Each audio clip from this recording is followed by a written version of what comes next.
Hello, my name is John Payne. I'm the convener of the Gospel Reformation Network, and we are here at the PCA General Assembly in Chattanooga, Tennessee. And I'm here with my good friend Ligon Duncan, who also is a council member with the Gospel Reformation Network, and we're here talking about sanctification. And Ligon's been serving as the chancellor of the RTS system here over the past year, and thinking of the typical student that is coming to RTS. Is it legalism that tends to be the greatest struggle, or is it more of an antinomian thing, or do you see a lot of balance? That's good. It's both and. I mean, I think all of us in the ministry see both of those dynamics at play in the life of people in our congregation, and that is why our preaching and teaching on sanctification cannot be one size fits all.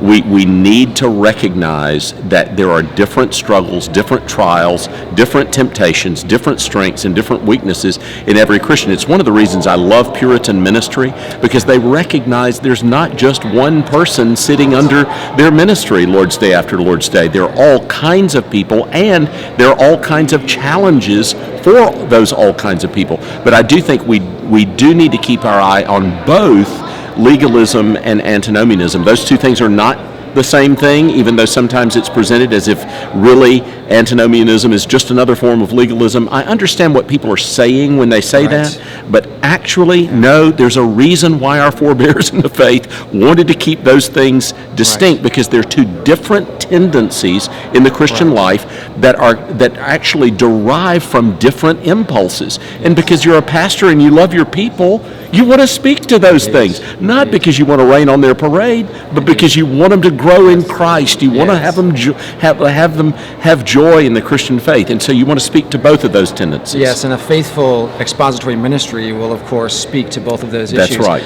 One reason I asked the question is because the GRN exists to help people to think through sanctification, and there are some who believe that some of the major trends in modern-day evangelicalism, some of the trends, troubling trends even within our own denomination, is not towards a kind of stringent legalism. I've got to have an hour quiet time. I got to have a committed Lord's Day. I'm struggling over how obedient I'm being. There seems to be this tendency towards perhaps worldliness, and we live in an unprecedented age of social media and television and sports and all these things that are pressing in on us. And so what happens is people have, in some of our perspectives, loosened their views on what it means to walk with the Lord.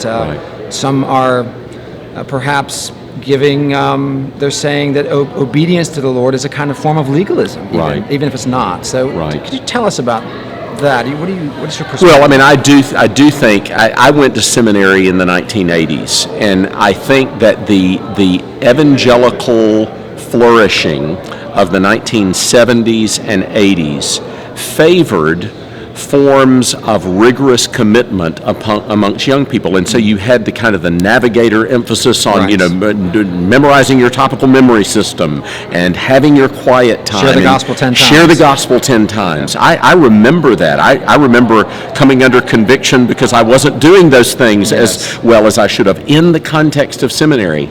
I don't think that's so much going on in our culture right now. I think you're reading it right.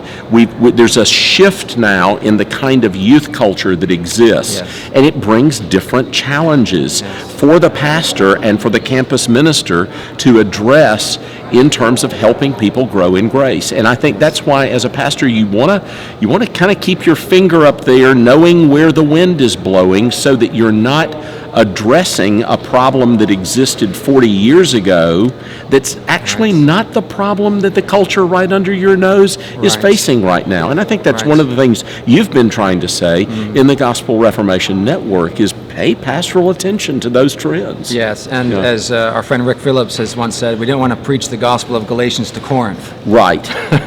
And we are in an age, I believe, that more looks like Corinth than anything else, particularly with the undermining of human sexuality and the things that the younger generation seems to be embracing at a very fast rate. Absolutely right.